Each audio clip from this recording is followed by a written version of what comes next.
एक दफा का जिक्र है, दो दोस्त थे। दोनों में मोहब्बत इस कदर थी कि दोनों की जिंदगी की कोई भी बात एक दूसरे से छुपी ना थी। उनमें से एक दोस्त की खासियत ये थी कि जब जी चाहे वो अपने हाथ को आग के अंदर डाल देता था।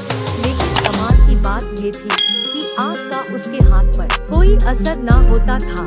एक दिन दूसरे दोस्त ने उससे पूछा कि भाई यह तो बता दे, तू आग के अंदर जलते हुए अंगारों में हाथ डाल देता है, लेकिन आग तेरे हाथ पर क्यों असर नहीं करती? आखिर इसकी क्या वजह है? पहले दोस्त ने कहा, ये बहुत लंबी दास्तान है, फिर कभी सुनाऊंगा। दूसरे दोस्त ने कहा, नहीं यार, यह भी क्या दोस्ती हुई, दोस्ती बनाते हो और राज भी छुपाते हो।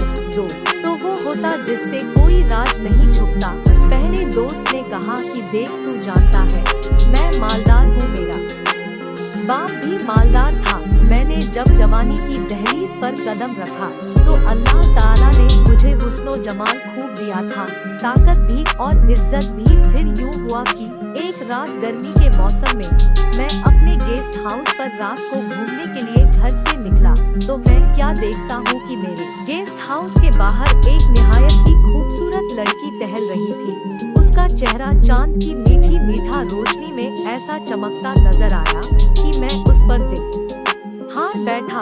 मुझे उससे प्यार हो गया।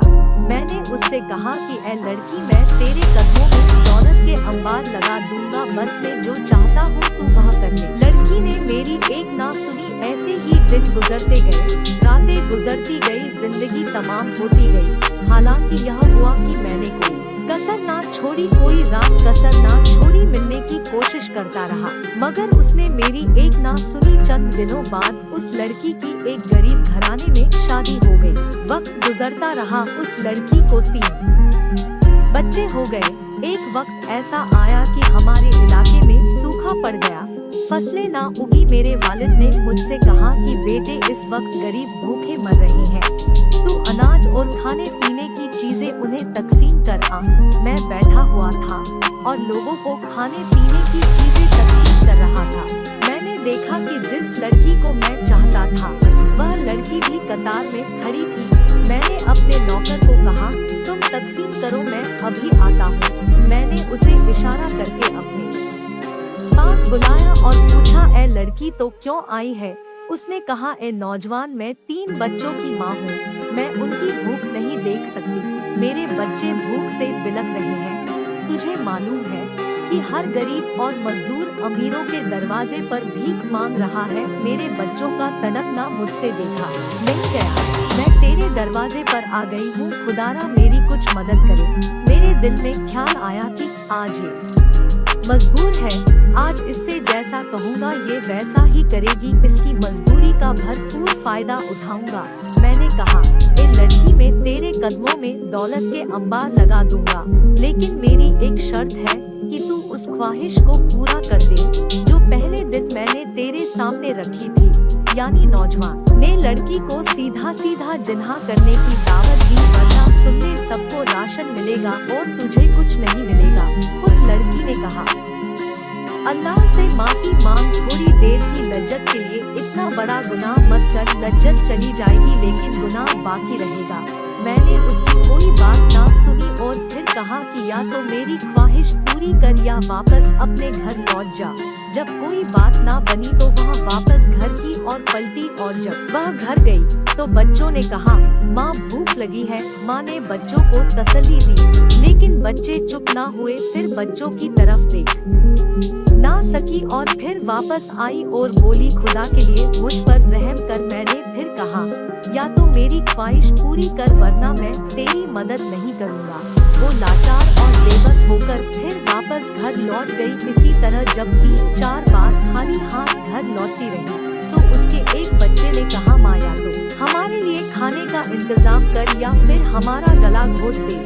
फिर उसने सोचा कि चली जाती हूँ, जिन्हा कर लेती हूँ, बाद में खुदा से माफी मांग लूंगी। कम से कम बच्चों की जान तो बच जाएगी। फिर वो मेरे साथ मेरे कमरे में पहुँच गई और कहा खुदा के लिए रहम कर। लेकिन मैंने उससे फिर भी यही कहा, तू मेरी ख्वाहिश पूरी कर दे, मैं तेरी ख्वाहिश पूरी कर दूंगा। जब लड़की के मुंह से निकलने लगा कि ठीक है मैं तैयार हूँ, तो उसके दिल में खुदा का खौफ जारी हो गया।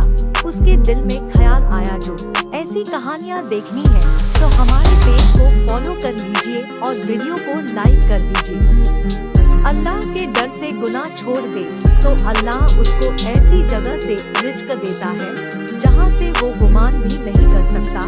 इतना सोचना था कि उस लड़की का इरादा तुरंत बदल गया। वो फिर मुझसे थोड़े सख्त लहजे में बोली कि ऐ नौजवान सुन ले, अपने बच्चों को तड़प तड़प कर मरता तो देख लूंगी, लेकिन कभी अपने अल्लाह की नाफरमानी नहीं करूंगी और अब मैं तुम्हारे पास कभी वापस नहीं आऊंगी। इतना कहकर उसने अपने घर की ओर दौड़ लगा दी। घर जाकर बच्चों से कहा कि सब्र करो, खाना आ जाएगा। मुसल्ला बिछाकर बैठ गई और अल्लाह से दुआ करने लगी, ऐ मेरे रब, तूने चोट दी है तो खाना भी तू ही देगा। ए रब्बुल करीम, मेरे बच्चों के लिए खाने का बंदोबस्त कर दे। अभी उसकी दुआ पूरी नहीं हुई थी कि दरवाजे पर किसी ने दस्तक दी। वही नौजवान दरवाजे पर खड़ा था, उसके साथ उसके नौकर भी थे। लड़की ने गुस्से में गरज कर पूछा, अब क्यों आया है यहाँ? नौजवान ने कहा, मुझे माफ कर दे, तू गरीब होकर अल्लाह से इतना डरती है तो मुझे मालदार होकर अल्लाह से कितना डरना चाहिए। अब मेरा दिल बदल चुका है, अब तू तो क्या, मैं किसी भी औरत को बुरी नजर से नहीं देखूंगा। मेरी बहन ले और मेरी तरफ से यह तोहफा कबूल कर ले, आज के बाद मैं तुझे बहन कहता हूँ। लड़की ने कहा, रुक जा। फिर शुक्र का सजदा किया और दुआ की है, अल्लाह अगर ये दिल से तौबा कर चुका है और ये दिल से सच बोल रहा है तो इस पर तू दुनिया की और जहन्नुम की आग हराम कर दे। वो नौजवान अपने दोस्त से कहता है कि अल्लाह से डरने वाली उस लड़की की दुआ का असर है कि मैं दुनिया की आग में हाथ डालता हूँ तो आग मेरे हाथ पर असर नहीं करती। उम्मीद है कि जहन्नम की आग भी मुझ पर असर नहीं करेगी। दोस्तों, आपको ये कहानी कैसी लगी हमें कमेंट सेक्शन में जरूर बताएं। वीडियो को लाइक कर दीजिए। इसी तरह की कहानियाँ रोजाना देखने के लिए चैनल को सब्सक्राइब करके घंटी के बटन को दबाकर ऑल पर सेट कर लीजिए ताकि आने वाली वीडियो का नोटिफिकेशन आपके पास सबसे पहले पहुँचे। मैं मिलती हूँ आपसे अगली वीडियो में, तब तक के लिए धन्यवाद।